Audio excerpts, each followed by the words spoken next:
بدري بدري على الكلام دوت، بس الكلام ده هيحصل. وخلينا نبقى متفقين ان مفيش نادي في العالم كله ينفع يبقى عنده في كل مركز 3 لعيبه سوبر. لازم العمليه يبقى فيها توازن. ما ينفعش يبقى انا عندي اللاعب رقم 1 زي اللاعب رقم 2 زي اللاعب رقم 3، لان هيحصل تنشنه، وهيحصل بقى ان ده يقير شويه وده يتضايق وده عايز يلعب، وده كان طول عمره بيلعب اساسي ولاعب سوبر ولاعب كبير ولاعب دولي، فمش هيقبل دايما ان هو يقعد دكه ماتش وماتش تاني يطلع بره القائمه خالص. وده هيولد مشاكل وهيعمل مشاكل للمدرب كمان خوسيه ريفيرو، خصوصا ان شكل كده شخصيته مش قوي، مش عارف، حاسس كده ان هو لا اما هو اللعيبه دي تمشي بقى لو هو فضل موجود ومكمل مع النادي الاهلي، لا اما خلال 6 شهور لخلال الصيف اللي جاي اللعيبه دي هتكون مشيت. وخليك معايا عشان هقول لك اسامي اللعيبه اللي هتمشي من النادي الاهلي بالورقه وبالقلم. قبل اي شيء يا اخويا الغالي اعمل لي شير وفولو لايك وتعالى لي.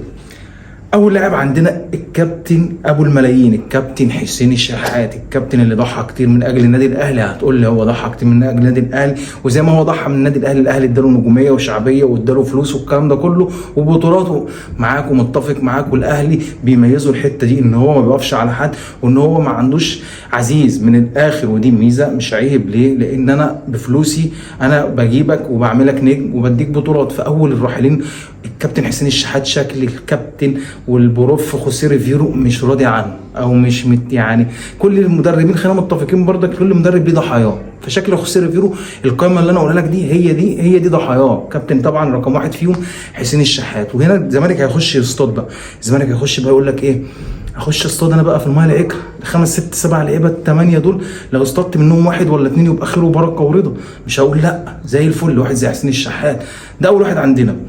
تاني واحد عندنا الكابتن محمد مجدي قفشه، الكابتن الكوميديان العظيم في النادي الاهلي. الكابتن محمد مجدي قفشه رغم ان خوسيه ريفيرو مقتنع بيه، ورغم ان خوسيه ريفيرو بيحب يلعبه، بس هو مش هتيجي من خوسيه ريفيرو، هتيجي من اداره النادي الاهلي.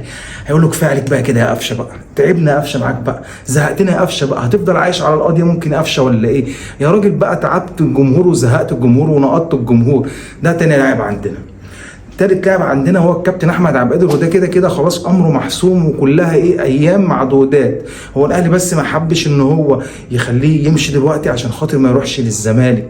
الاهلي موته وسمه اللاعب يروح من عنده للزمالك. هو اللاعب لو كان هيمشي وهيروح اي نادي تاني برضا الاهلي، بس هو رفض كل العروض اللي الاهلي جابتها له وقال لهم مشوني كده، همشي كده عشان خاطر اروح نادي الزمالك. والراجل صريح، ما حبش يلف ويدور ويطلع في البرامج يحلف بقى انا اهلاوي وعمري ما اروح نادي الزمالك والكلام الاونطه ده.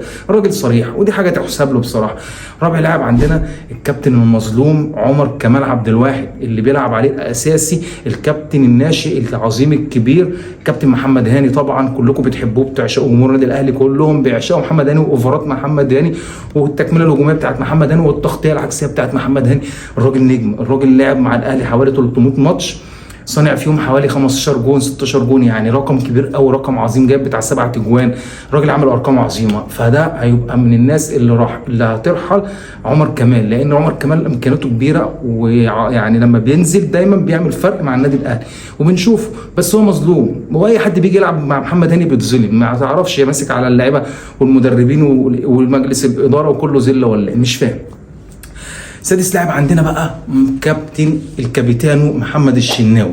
محمد الشناوي خلاص مصطفى شوبير خوسيه ريفيرو مقتنع بيه تماما، وهيخليه هو حارس الاساسي النادي الاهلي. ودي غلطه اداره النادي الاهلي اصلا من سنه لما كان جاي للشناوي عرض بقيمه كبيره زي 8 مليون دولار من الدوري السعودي. المفروض الاهلي كان في الوقت ده افضل وقت يطلع فيه محمد الشناوي، وخلاص بقى يجهز شوبير، لان هو خلاص هي ايام الشناوي اصبحت معدوده. وبعدين الشناوي غلطاته كترت ومشاكله كتير وما بيشيلش الاهلي، يعني عنده مشاكل كتير. هو حارس عظيم وكل حاجه، بس طبعا ما يجيش زي الكابتن مثلا عصام الحضري والعظماء اللي قبل كده. فهو واخد برضك الصيت بالاونطه، بس هو راجل محترم واحنا بنحترمه. والشناوي من الناس الخلوقه جدا، بس كانت غلطه اداره الاهلي ان هي ما تخلتش عنه في الوقت الصح وقعدته، لان خلاص مصطفى الشوبير هو يبقى حارس الاساسي النادي الاهلي. اللاعب اللي عندنا السابع بقى هو المغربي اسد الاطلس اشرف بن شرقي. اشرف بن شرقي كميته تحس ان هي مش ماشيه مع النادي الاهلي، تحس ان هي مش راكبه مع النادي الاهلي، تحس ان هو طريقه لعبه مش لايقه معاهم، او هم بقى المدربين اللي بتظلموا. كان قبليه كولر، وما يعني ما تالقش غير مع الكابتن عماد النحاس، واللعيبه كلها تالقت مع الكابتن عماد النحاس، وده عايز له حلقه لوحده الكابتن عماد النحاس بصراحه، لانه اتظلم رغم ان هو شرف ليه ان هو يمسك اي منصب في الاهلي سواء مساعد اداري اي حاجه، ان شاء الله حتى يشيل الشنط، هو طبعا شرف ليه كده. النادي الاهلي نادي عظيم، وهو يعني يحب يشتغل اي حاجه في النادي الاهلي. اللاعب الثامن عندنا بقى وهو برضك المغربي اسد الاطلس اشرف داري. خوسيه ريفيرو مش مقتنع بيه تماما، وهو عنده كل الحق، يعني ده حرام ياخد مكان اجنبي. انا مش عارف ازاي اشرف داري كان بيلعب في منتخب المغرب يعني، وبيروح في قائمه منتخب المغرب اللي مدججه بالنجوم المحترفين في اوروبا، ما تفهمش امكانياته عاديه خالص، عاديه لدرجه ان هو يلعب عليه ياسر ابراهيم ويلعب عليه العش ويلعب عليه احمد رمضان بيكهام ويلعب عليه ياسين مرعي، ما تفهمش بصراحه. اخواتي الغاليين، مش تعمل لي شير وفولو ولايك